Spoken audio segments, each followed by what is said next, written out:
Съкровищата на България. Перперикон. Послание от началото на времето. Източни Родопи, България. Перперикон, голямо мегалитно светилище, прераснало в свещен град, а в последствие в средновековна крепост. Дали богът на камъка Пер дава името Перперикон?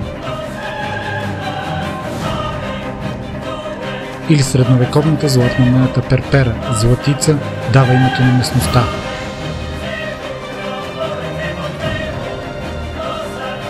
Дали това е древното светилище на бог Дионис, където тракийското племе Сатри са извършвали религиозни ритуали?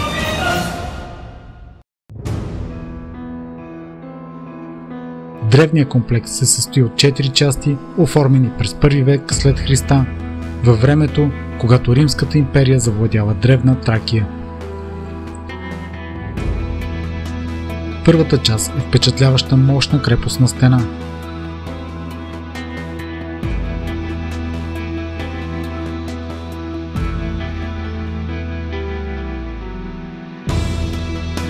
Втората е Акропол, огромни каменни блокове на най-високата част на хълма.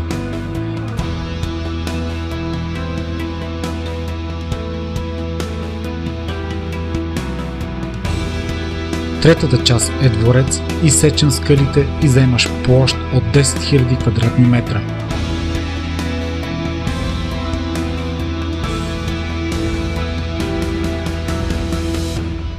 Четвъртата, последна част са северно и южно предградие, сгради за живеене, храмове и улички, издълбани в скалите.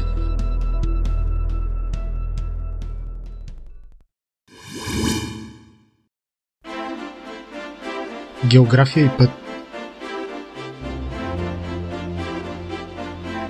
Перперикон се намира в източните Родопи, на 15 км североизточно от днешния град Кърджали.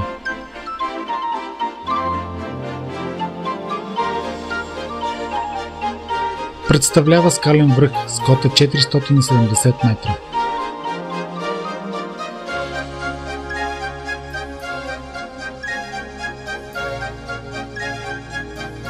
До него се достига през Асеновград или Хасково в посока Кърджали.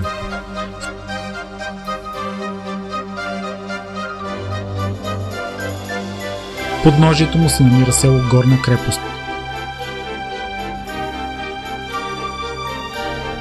Покрай селото тече Перперишката река, вливаща се в язовир Студен кладенец. През хилядолетията реката оформила плодородна долина с приблизителна дължина около 10 км и широчина 3 до 4 км. Удобната речна долина и благоприятния мек климат са създали великолепни условия за заселване още от дълбока древност.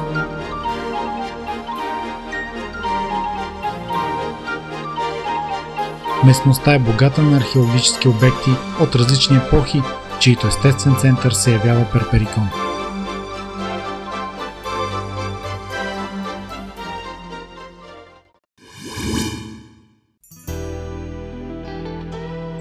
История.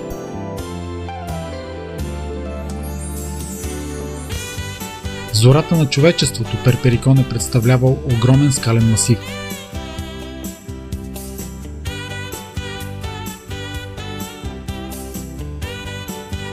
Векове наред неговата тайнственост е привличала хората, които са обожествили грандиозните скални образования.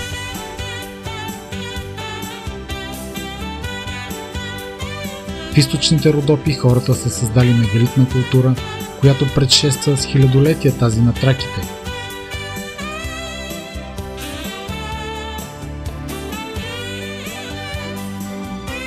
Най-ранните следи от живот датират от късната новокаменна епоха Неолит, приблизително края на 6-то и начало на 5-то хилядолетие преди Христа.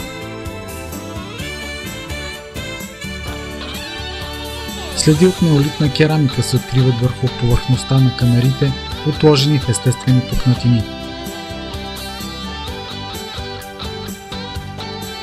През вековете хората усъвършенствали сечивата си и това позволило да отнемат все по-големи повърхности от каменните масиви.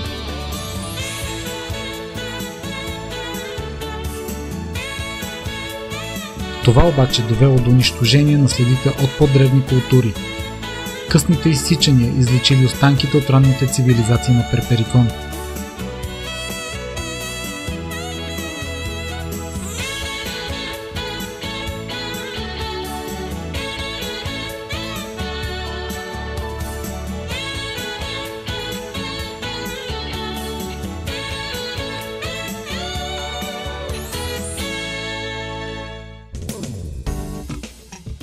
Следи са установени и от каменно-медната епоха Енеолит, по-точно нейния финал в края на 5-то и начало на 4-то хилядолетие преди Христа.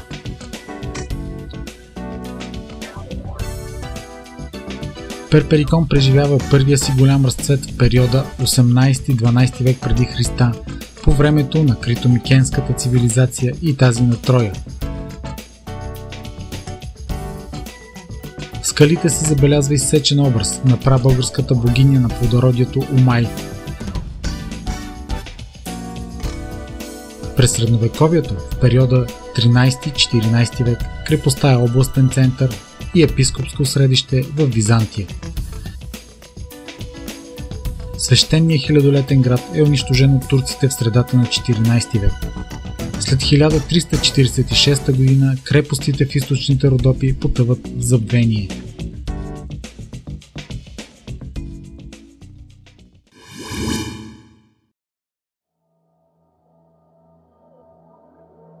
Перперикон – археологическия комплекс.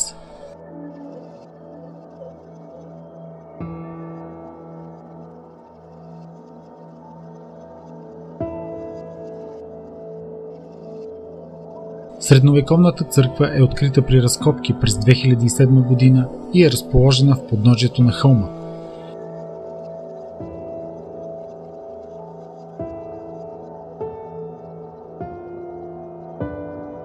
Храмът е бил близо до външните квартали на града, а край него е разположен некропол.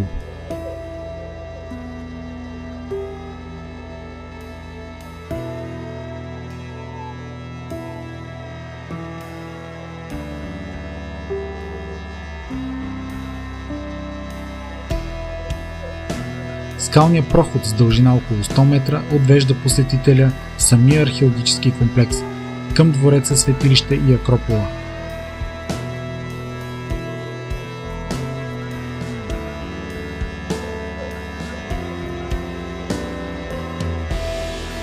Вероятно то е естествено образование, но допълнително обработено от хората. Скалният преход завършва с впечатляваща крепостна стена, дебела около 2 метра и половина.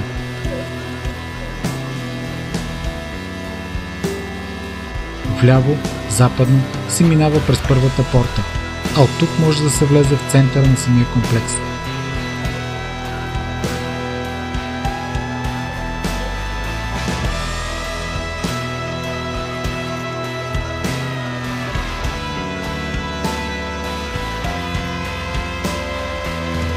Залата с петстъпалното стълбище, както и други помещения в комплекса, са изсечени в самата скала.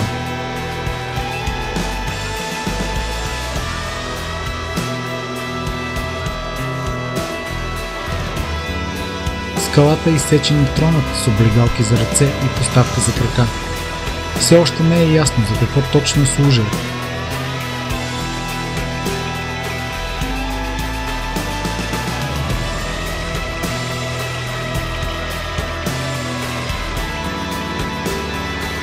Малката и голямата гробница, криптите, се намират около тронната зала.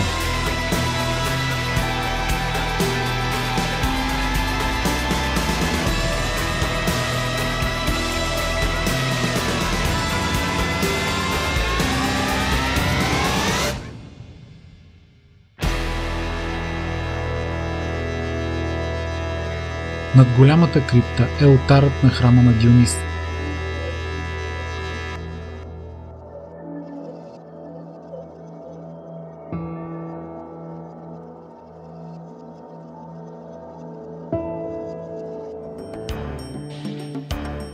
Стълбището от южната страна води към акропола и малкия дворец.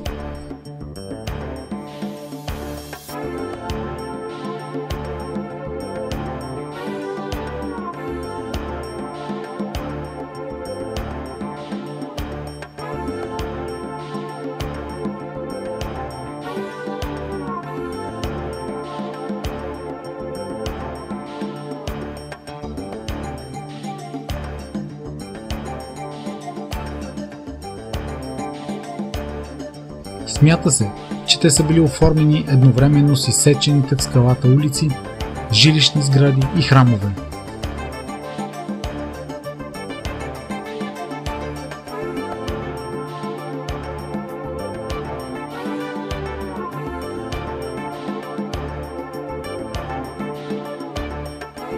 Малкият дворец се състои от 17 помещения, коридори, вътрешни дворове и 2 входа.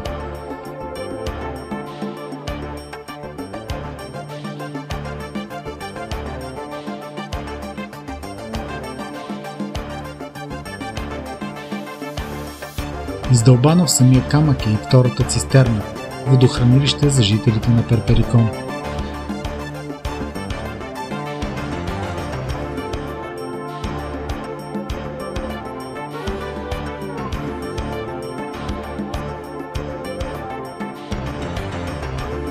Вижда се източната стена на средновековната крепост, зад която е втората базилика с олтар.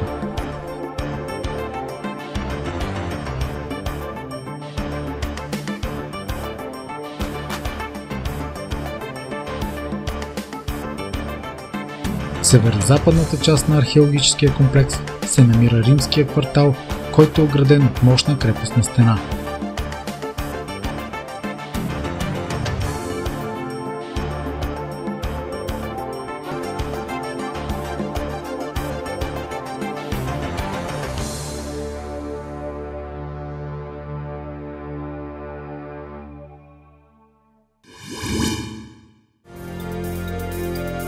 Последни открития. През есента на 2011 година археологът професор Николай Овчаров обяви, че е открит втори голям античен храм на Перперикон.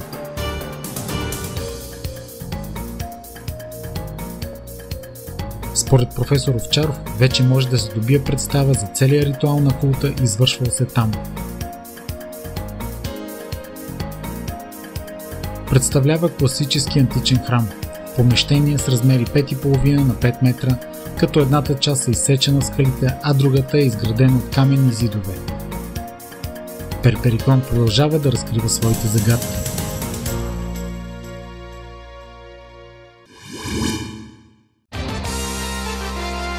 Перперикон – послание от началото на времето.